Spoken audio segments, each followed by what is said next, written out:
السلام علیکم پیارے پیارے ننھے منھے بچوں، آپ سب کو دانیال حسن آفیشیل پر خوش آمدید کہتا ہوں۔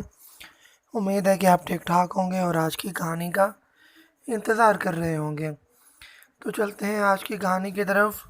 آج کی کہانی کا نام ہے بھروسہ، جسے لکھا ہے دانیال حسن چغتائی نے۔ بڑھتے ہیں کہانی کی طرف۔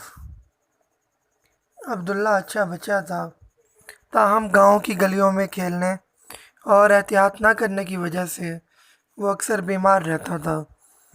عید پر اس نے بے احتیاطی کی انتہا کر دی تھی اور اب وہ ایک بار پھر بیمار ہو چکا تھا۔ اس کے والدین اسے ڈاکٹر کے پاس لے کر جانا چاہتے تھے تاکہ بروقت تشخیص اور علاج سے عبداللہ کی طبیعت بہتر ہو جائے، لیکن وہ ڈاکٹر کے پاس نہیں جانا چاہتا تھا کہ اسے ڈاکٹر کے کلینک اور وہاں کے ماحول سے ڈر لگتا تھا۔ اس نے روتے ہوئے اپنی ماں سے کہا، ماں مجھے ڈاکٹر کے پاس نہ لے جاؤ، وہ مجھے ٹیکہ لگا دے گا۔ مگر عبداللہ کی ماں نے کہا، بیٹا پریشان نہیں ہوتے، جو اللہ بیماری دیتا ہے وہی شفا عطا کرتا ہے۔ میرے بچے اللہ پر بھروسہ کرتے ہیں اور اسی پر سب کچھ چھوڑ دیتے ہیں، پھر ہمیں کسی چیز سے بھی ڈر نہیں لگتا۔ یہ سن کر عبداللہ نے کہا، اللہ پر بھروسہ کروں مطلب کیا کروں؟ یہ بات میری سمجھ میں تو نہیں آئی۔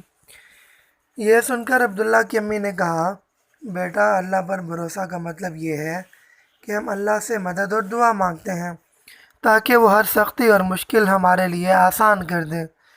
اب تم جیسے تکلیف میں ہو تو ہم اللہ پر بھروسہ کرتے ہوئے ڈاکٹر کے پاس جائیں گے، ڈاکٹر دوا دے گا اور تم اللہ کے حکم سے شفا یاب ہو جاؤ گے۔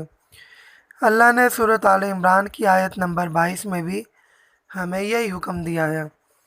اب بات کچھ عبداللہ کی سمجھ میں آ گئی تھی، تو وہ بولا، امی اب مجھے کیا کرنا چاہیے؟ ماں نے کہا، بیٹا شاباش، کہو، اے اللہ یہ بیماری تیری ہی طرف سے ہے، آپ ہی مجھے شفا دیں گے۔ میں نے اس معاملے پر آپ پر بھروسہ کیا اور اپنا معاملہ آپ پر چھوڑ دیا۔ ننھے عبداللہ نے یہ ساری بات آہستہ سے دہرائی۔ ماں نے کہا، شاباش میرے بچے، اب جلدی کرو، باہر تمہارے ابو گاڑی میں ہمارا انتظار کر رہے ہیں، اور کہیں ہماری باتوں میں ڈاکٹر کا وقت ہی ختم نہ ہو جائے۔ اور یوں دونوں ماں بیٹا باہر گاڑی کی طرف چل دیے۔ تو پیارے بچوں، آپ کو آج کی کہانی کیسے لگی؟ ہمیں ضرور بتائیے گا، آپ کی رائے کا انتظار رہے گا۔ کل ملتے ہیں ایک اور کہانی کے ساتھ، تب تک کے لیے اللہ حافظ۔